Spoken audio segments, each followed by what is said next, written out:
وقفنا الفيديو اللي فات مع بداية إعلان الأسرة ال18 وبداية إعلان الدولة المصرية الحديثة، وبنبدأ مع أول ملك ليها واللي هو الملك أحمس. فبعد ما أحمس طرد الهكسوس من مصر فضل يتابعهم لحد فلسطين، وبعدها راح ناحية الجنوب عشان يرجع الأمان كله للمنطقة المصرية، وفضل يحكم مصر مدة كبيرة. واتشهر في الوقت دوت قيمة النساء المصرية اللي كان ليها دور كبير جدا في مقاومة الهكسوس أو حتى في حكم مصر. وعاشت مصر فترة من الاستقرار في الحكم بتاعه لحد ما مات أحمس، وخلفه في الحكم بتاعه ابنه الملك أمنمحتب الأول، وكان لسه صغير وقتها، فأمه هي اللي ساعدته في إدارة أمور البلاد.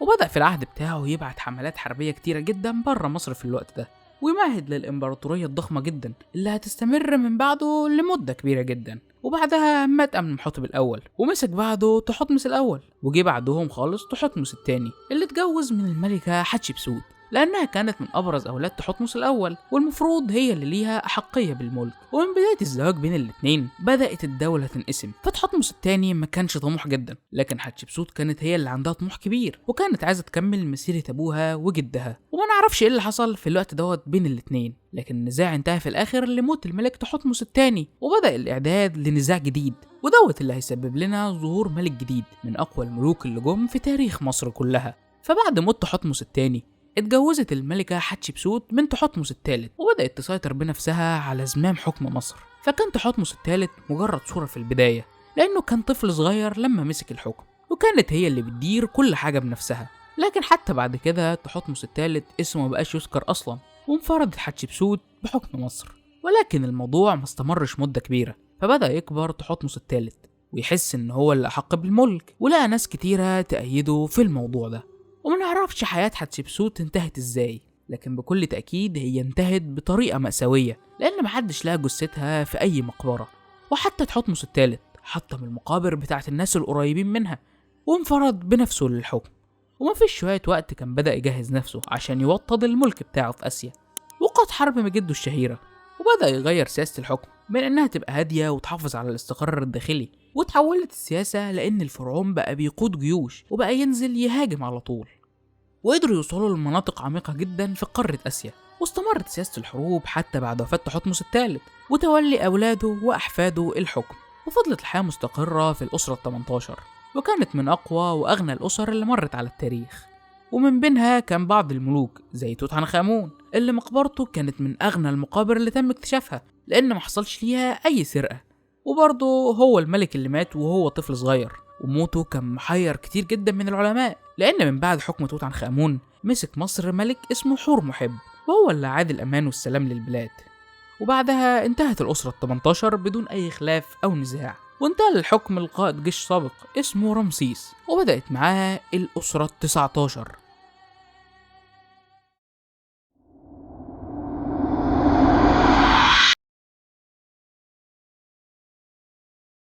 أول ملوك الأسرة ديت هو سيتي الأول، وخلفه في الحكم ابنه الملك رمسيس الثاني، واللي يعتبر أشهر ملك في تاريخ مصر كلها، لأنه قدر يحكم مصر لمدة 67 سنة ويفرض اسمه وشخصيته على مر العصور. وكان من أهم إنجازاته هي معركة قادش. وقتها كان ملك خيتا اسمه موتلي، ودولة خيتا كانت تعتبر أقوى دولة في شرق آسيا في الوقت ده، ومصر كانت رايحة بالحملات الحربية بتاعتها على الناحية ديت، وكان لابد إنه هيحصل حرب بينهم. وفي الوقت دوت ملك خيتا ما سابش أي طريقة يقدر يعملها عشان يهزم مصر إلا وعملها، فبدأ يستعين بشعوب تانية، وبدأ يستعين بالمرتزقة. والمرتزقة بالمناسبة هم شوية جنود بتدفع لهم فلوس فبييجوا يحاربوا معاك. وبدأ موتلي يعد العتاد عشان يهزم كل القوات المصرية. وعلى الناحية التانية رمسيس كان جاهز وكان معاه 4 جيوش مصرية. وأول ما بدأ الجيش المصري يتحرك قدروا يمسكوا جاسوسين كانوا موجودين بينهم عشان يعرفوا تحركات الجيش المصري. وبعد ما الجاسوسين اتضربوا ضرب شديد جدا اعترفوا هما الاتنين ان جيش موتلي اول ما عرف بقدوم الجيش المصري قرر انه ينسحب لورا شوية. لكن اللي حصل انهم كانوا متفقين على اجابة واحدة يقولوها لو اتمسكوا، وده بالفعل اللي حصل. وجيش موتلي ما كانش رجع ولا اي حاجة، بل كان مستخبي ورا مدينة قادش ومستني قدوم الجيش المصري عشان يبدأ يهجم عليه. ولكن رمسيس أول ما سمع الأخبار دي قرر إنه يجري ورا العدو، ولكنه تسرع في التقدم شوية، وكان معاه جيش واحد بس والتلاتة التانيين كانوا لسه بعيد. وكمان تصديقه لكلام الجواسيس كان سبب في خسارة كبيرة جدا هتحصل له قدام. وده بسبب انه لما عدى رمسيس الثاني نهر اسمه العاصي قرر انه يعسكر بالجيش اللي معاه على ما دفعة الجيش التانية توصل له، ولكنه ما كانش يعرف ان جيش خيتا انسحب على شاطئ تاني، وقرر انه يلف ورا الجيش. واول ما قرب الدفعة التانية من الجيش المصري توصل انقض جيش خيتا عليهم وهاجمهم بهجوم مفاجئ، وقدر يفتت الجيش وينهي على كتير جدا منه. واول ما الخبر انتشر بدأت كل الجيوش اللي مع رمسيس تهرب من ارض المعركة، فما كانش في اي حاجة تتعمل غير ان رمسيس نفسه ينزل ويندفع بين المهاجمين. وبسبب هجومه وسط الجيش بدأ يرجع لهم تاني ثقتهم في نفسهم، وقدر يتفادى رمسيس كارثة كانت هتحصل لمصر كلها. والفضل كله كمان بيرجع لنجدة شباب من فلسطين اللي وصلوا لساحة المعركة فمالوا كلهم على العدو، فتسببت في تغيير سير المعركة بشكل كامل، وتسببت كمان في تغيير تاريخ مصر. فلولا انتصار رمسيس في الوقت دوت كان زمان مصر دخلت في عصر تاني من الاستعمار. وانتهى اليوم الأول في الحرب بين الدولتين بدون إعلان أي انتصار رسمي لأي طرف من الطرفين. وفي اليوم اللي بعده بدأت أفواج الجيش المتبقية المصرية توصل لأرض المعركة، وفضلت الحرب بينهم لحد ما بعت ملك خيتا جواب لرمسيس بأنه يوقف الحرب اللي بينهم. وفعلا تم إيقاف الحرب وإعلان السلام بين البلدين على أساس إن مفيش أي دولة تتعدى على حدود الدولة الأخرى. ورجع تاني رمسيس لمصر ومعاه الجيش، ولحد دلوقتي مش معروف السبب اللي خلى رمسيس يوافق على السلام، لأنه كان ممكن يجني ثمار انتصاره في المعركة، ولكن كان من الممكن إنه بيقاتل اليوم التاني بنفس مكسورة بسبب جنوده اللي هربوا من حواليه وقت الخطر، وربما كانت حالته النفسية هي السبب إنه قبل الصلح. ومادام كده جنوده غير معتمد عليهم، والتخمين دوت بسبب إن رمسيس بيحكي أكتر من مرة على تجاربه الأليمة في الفترة دي، وإن العدو كان محاصره بأكتر من 8000 جندي وهو واقف لوحده في أرض المعركة من غير أي واحد يساعده بسلاح أو بدرع حتى. ومع رجوع رمسيس الثاني تم إعلان خبر انتصاره في البلاد كلها، ولكن في حقيقة الأمر إن الانتصار الوحيد في المعركة إن رمسيس رجع حي. وعلى الناحية التانية في النصوص في المصادر الخيتية بنلاقي قصة مختلفة تماما عن القصة المصرية، وهي إن الحرب كانت بسبب مصر وخيتا عايزين يسيطروا على بلاد الأموريين، وملك الأموريين وقف في جانب مصر، ودوت هو السبب في الحرب بين الجيشين. وبينما القصة المصرية بتقول إن ملك خيتا هو اللي طلب الصلح، لكن النصوص التانية بتوصف هزيمة الجيش المصري وتقول إن جيوش خيتا فضلت وراهم لحد دمشق.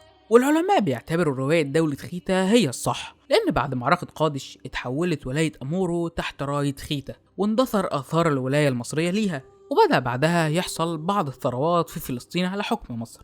لكن رمسيس الثاني قدر يرجع المناطق ديت تحت سيطرته. وكمان بعد معركة قادش ب3 سنين حصلت معركة تانية بين خيتا والمصريين، وقدر وقتها رمسيس انه ينتصر عليهم ويضم دولتهم للدولة المصرية، وانتهى عهد الملك رمسيس، وكانت بدأت الدولة المصرية تتدمر في الوقت ده. فبدأت السلطة بعده يتم نهبها لناس كتيرة، وكل شوية شخص يسرق حكم مصر بالغصب من اللي قبله، وتدهورت حالة مصر بين الأيادي، وكل حاكم على منطقة كان بيعلن استقلاله بيها لوحده. وفضلت مصر بدون أي حاكم فترة كبيرة جدا من الزمن، ده حتى كان الإنسان ممكن يقتل جاره في الوقت دوت لمجرد شوية فلوس. وتمكن شخص سوري اسمه إرسو إنه ينصب نفسه ملك لمصر وينهب ممتلكات الناس، وبدأ يهمل المعابد لحد ما ظهر بيت جديد في مصر قدر يطلع منه ملك يمسك حكم مصر كلها، وبدأ يحاول يطلع مصر من التفكك اللي كانت فيه، وتم إعلان قيام الأسرة ال20.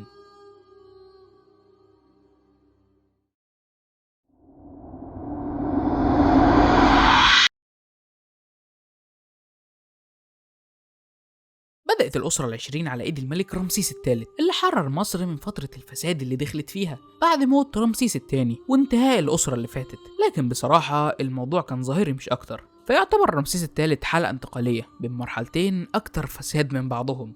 فبدأ رمسيس الثالث حكمه بشوية حملات عشان يوطد فيها حكم بلاده، وفعلا كان بيحاول انه يحسن من اوضاع البلاد على قد ما يقدر. ولكن في اواخر حكمه بالبلاد بدأ بعض الكهنة يبقى ليهم سيطرة كاملة على امور سياسية، وبدأ يبقى ليهم ثروات ضخمة جدا ونفوذهم بدأ يزيد بشكل ضخم. وفي نفس الوقت برضه بدأ رمسيس الثالث انه يدخل ناس مش مصرية تساعده في الحكم، فبقى من ضمن مساعدينه ال11 في 5 مش مصريين، وبدأ يسمع لنصايح الأجانب بشكل أكبر ويستعين بيهم في أهم أمور الدولة، وبدأ هو ينشغل بالتمتع بالفلوس والثروات اللي معاه، وساءت الحالة الاقتصادية في الدولة وخصوصا في الجنوب. فبدأ العمال في طيبة يضربوا عن العمل وفي اليوم اللي بعده هجموا على معبد اسمه الراميسيوم عشان ياخدوا فلوسهم اللي بقالها شهور كتيرة ما اتدفعتش، وتكرر الإضراب عن العمل بشكل كبير، وكان الناس على وشك الموت من الجوع، والكهنة في المعابد كان في بيوتهم كلها مليانة بالذهب والحبوب، ورجال الدين في الوقت دوت كانوا يعتبروا صوت من العذاب على الفقراء. فمثلا جه في يوم حصل مظاهرة قدام معبد عشان يطالبوا بشوية حبوب،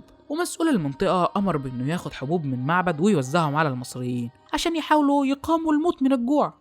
ولكن رجال الدين وعباد أمون اعتبروه إنه خاين للبلاد، وإن اللي عمله دوت جريمة كبرى ولازم يتعاقب عليها. ودوت كان حال مصر في الوقت ده. الملك بيتمتع بالدنيا اللي هو عايشها، والحكم بيتم عن طريق الأجانب، والكهنة بيكدسوا الفلوس كلها في بيوتهم. وبدأ يحصل ثورات كتيرة جدا في البلد، وبالرغم من انها كانت انذار للملك الا انه ما كانش بيتعظ ليها تماما، لحد ما بدأ اهل الملك نفسهم يحسوا بالخطر عليهم. فتم تدبير مؤامرة من احدى زوجات الملك بسبب ان الملك ما كانش عايز يعين ابنها في الحكم من بعده، وتم تخطيط المؤامرة وتنفيذها، وكان فيها كمان ناس من الاجانب اللي شغالين في القضاء، فتم اتهامهم بانهم بيتعاطوا الخمور وبيقبلوا الرشاوي. فالقضية اتسببت في حبسهم في القفص، واتحكم عليهم بالاعدام لحد ما هم انتحروا بنفسهم. ومات رمسيس الثالث موتة بشعة. فبعد ما كان واحد من أهم الملوك اللي ساعدت في حماية مصر في ولاية عهده، مات بعدها مليان بالحسرة بسبب جحود الناس عليه، وخلفوا في الحكم بتاعه شوية ملوك ملهمش أي لازمة، وما كانش فيه أي تعجب في الحالة اللي البلاد وصلت لها بسبب اللي حصل في أواخر عهد رمسيس الثالث. وفضلت الملوك من بعده عبارة عن دمية، الكهنة هي اللي بتحركهم،